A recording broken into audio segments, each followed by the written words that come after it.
What is going on, everyone? Today we have another video which doesn't involve me actually cycling, but today's video is brought to us by Birmingham Live, and Labour is basically had one of their meetings with all the MPs where they have decided that they're looking into banning monster e-bikes, or they're set to ban monster e-bikes. If you don't know what that is, they're referring to a Sauron,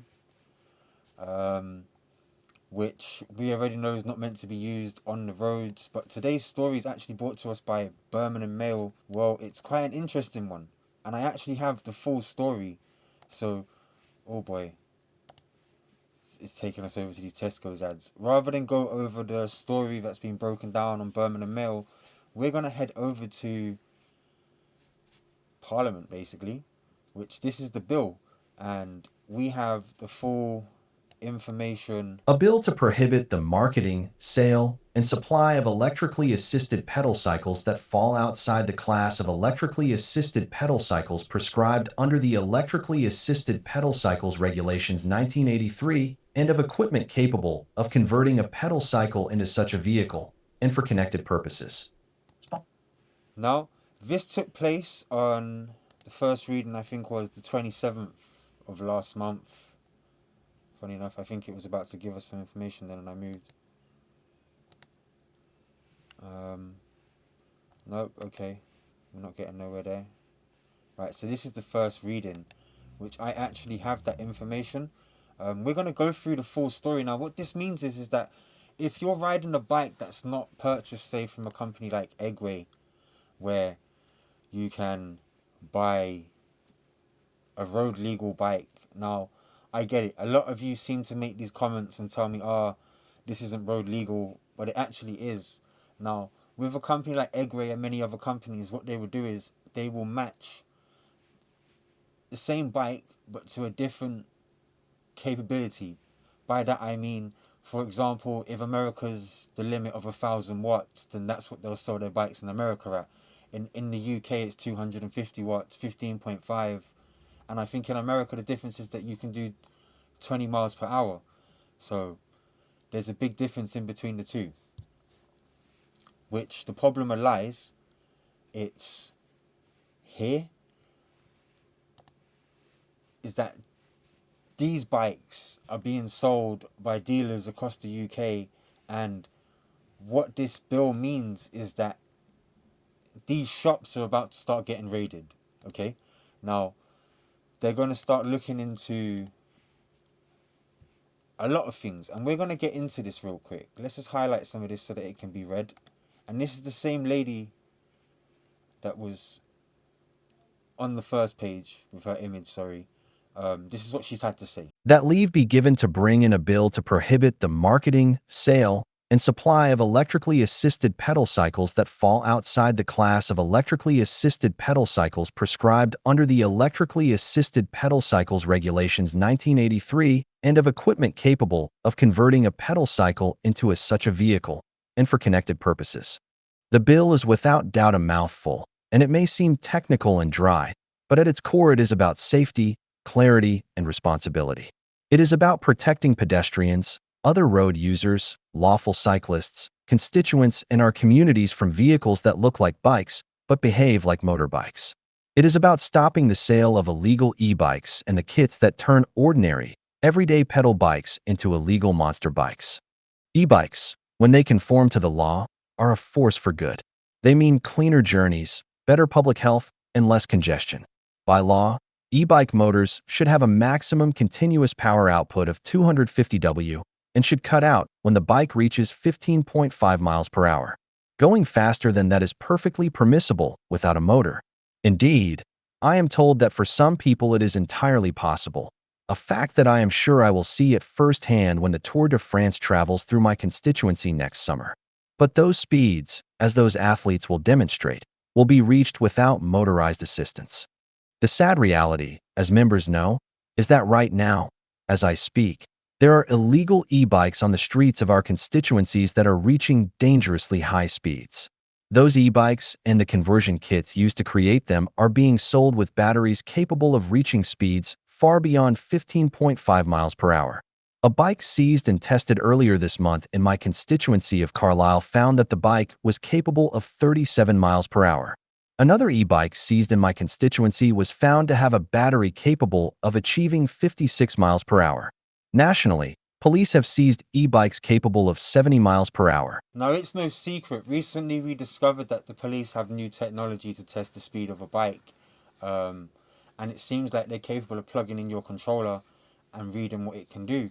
Now, after seizing so many e-bikes, it's at the point now where they can just look at it and say, okay, look, we need to inspect this because we already know that there's bikes out here within this category that go faster than they should.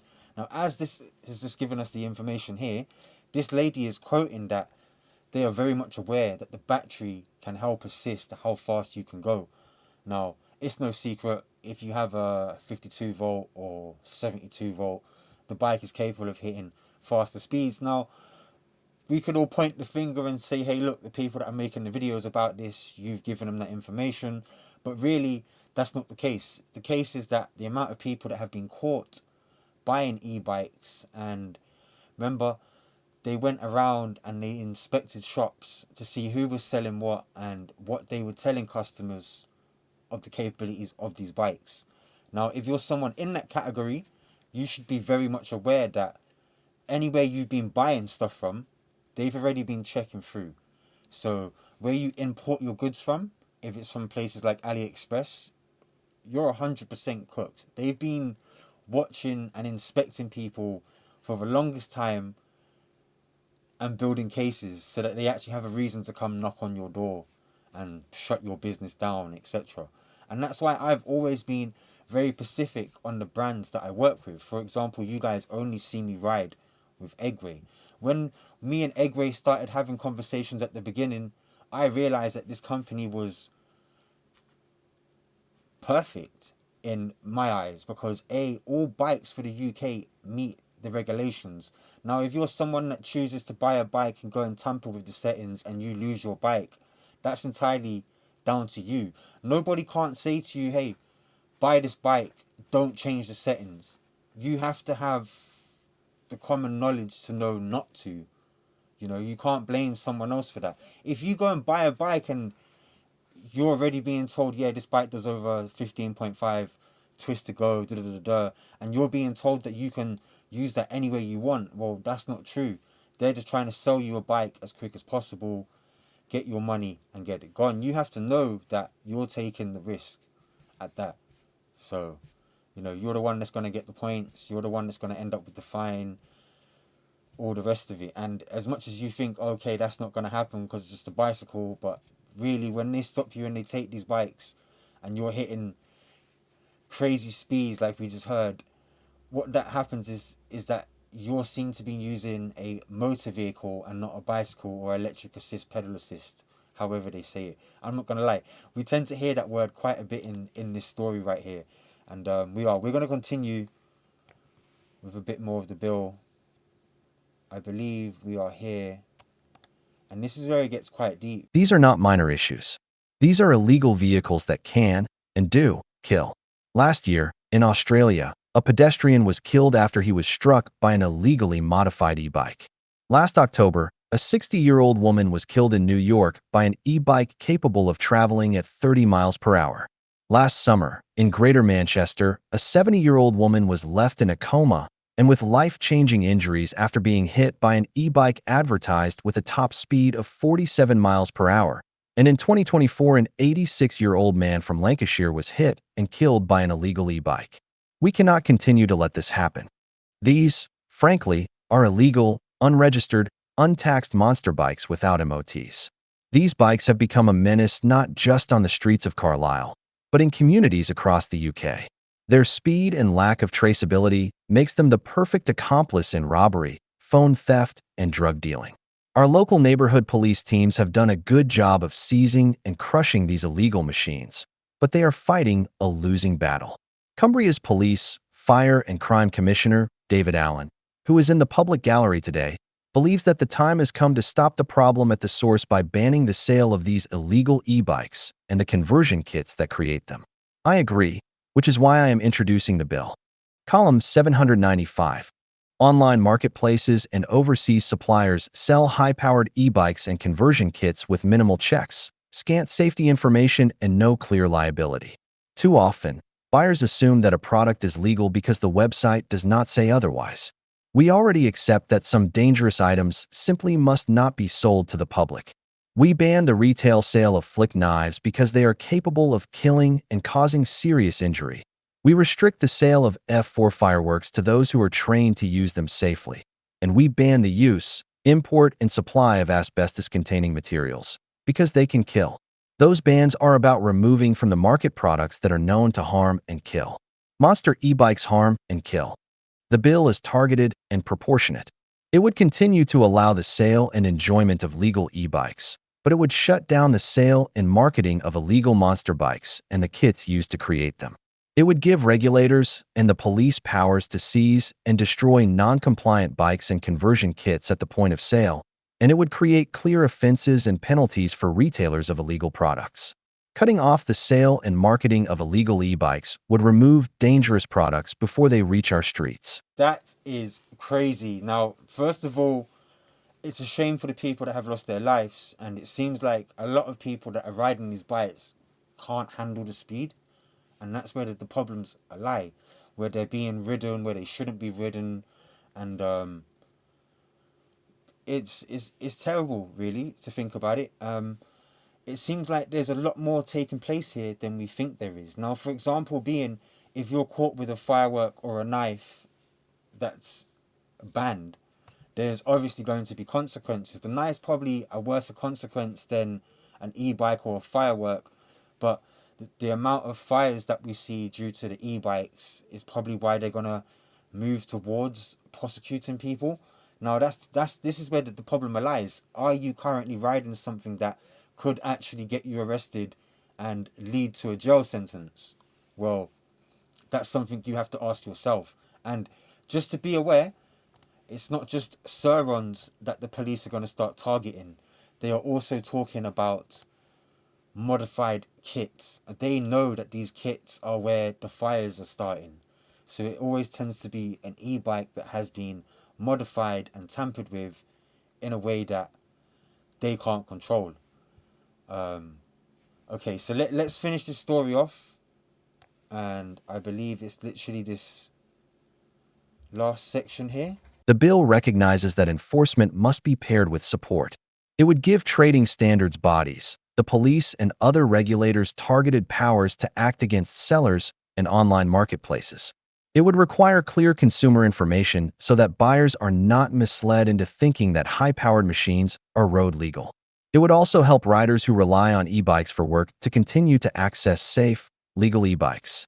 The bill is a practical, evidence-led measure that is intended to reduce the harm we see in our communities, protect the vulnerable, and make our streets safer. As I have set out, it draws on the same logic that led Parliament to ban the sale of other dangerous items. It must be the case that when a product is capable of killing or causing injury, and its sale cannot be reasonably regulated, it simply should not be sold. Let us be clear, lawful, safe e-bikes are part of our future. What the bill would do is introduce measured, necessary steps to make our streets safer, to protect our constituents, and to stop the sale of monster e-bikes. I commend it to the House. Question put and agreed to. Well, you heard it there.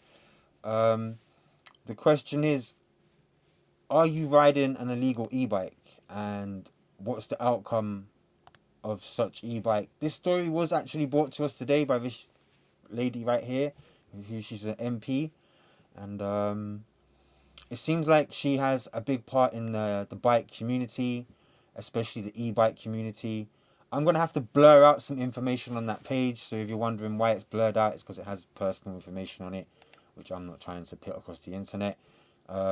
We are going to have to pay attention to what takes place with this bill. But on that note, I hope this information was helpful to you. Be prepared, pay attention, and we'll keep you guys up to date on what happens. In the meantime, I think I'm going to have to do some research around what this actual law is here, because it's quite old, 1983. Do you know, should we do this together? Let's do it right now. Let's see what's going on. I know you guys hate when I do these searches. Okay, now it's crazy to think that this law was originally made in 1983 and it has been adjusted since. It has to have, because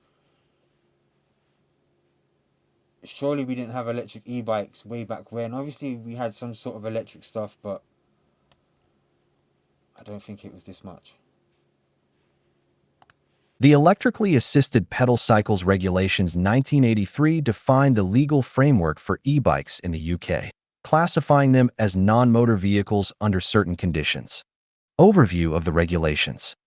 The Electrically Assisted Pedal Cycles Regulations 1983 established the criteria under which electrically assisted pedal cycles, EAPCs, can be classified and used legally in the UK.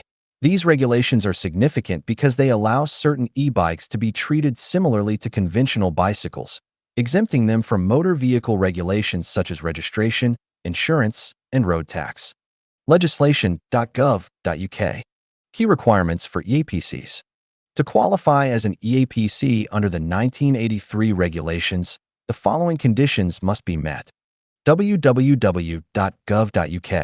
Power output. The electric motor must not exceed a continuous rated output of 250 watts.